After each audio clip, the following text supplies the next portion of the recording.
ஒரு தந்தையும் அவரது மகனும் நதியிலிருந்து வீடு திரும்பிக் கொண்டிருந்தனர். அவர்கள் ஈரமான உடைகளை எடுத்துக்கொண்டு கழுதையை வழிநடத்திக் கொண்டே வந்தனர். ஆனால் எளிதான பயணமென நினைத்தது வழியில் சந்தித்த சிலரின் எதிர்பாராத கருத்துக்களால் ஓர் தனிப்பட்ட பயணமாக மாறியது. இந்த கதையின் முடிவை கவனமாக பார்க்கவும். நினைவில் நிலைத்திருக்கும் ஒரு நற்பாடம் உங்களுக்காக. முதலில் அவர்கள் கழுதையின் அருகில் நடந்து கொண்டு ஈரமான துணிகளை சுமந்தனர். ஒருவரோ, உங்களிடம் கழுதை இருக்கிறது, அதில் ஏறாமல் நடந்து கொள்கிறீர்களே, ஏமாளிகள் என்று கிண்டலிட்டார். உடனே மகன் கழுதையின் மீது அமர்ந்தார், துணிகளை கைப்பிடியில் வைத்துக்கொண்டு.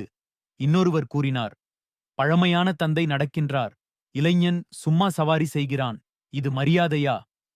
அவர்கள் இடங்களை மாற்றிக்கொண்டனர்.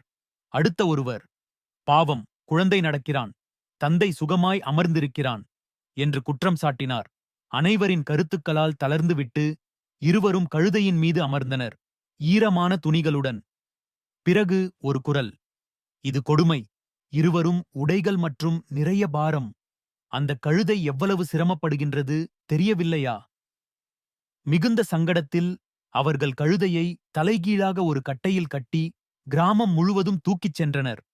அனைவரும் அவர்களை பார்த்து சிரித்தனர். அப்போது ஒரு முதியவர் வந்து சொன்னார், மகனே, எல்லோரையும் மகிழ்விப்பதற்காக முயற்சித்தால் முடிவில் நீ முட்டாளாகத் தோன்றுவாய். உன் சொந்த அறிவை நம்பு. இந்த அனிமேஷன் கதை நகைச்சுவையும் நெஞ்சை தொட்ட உணர்வுகளும் கொண்டது. இந்த வாழ்க்கைப் பாடம் உங்களுக்கு நினைவில் நிலைத்திருக்கும், அதில் சந்தேகமில்லை. இப்படி இன்னும் பல கதைகளுக்காக தயவு செய்து சப்ஸ்கிரைப் செய்யுங்கள்.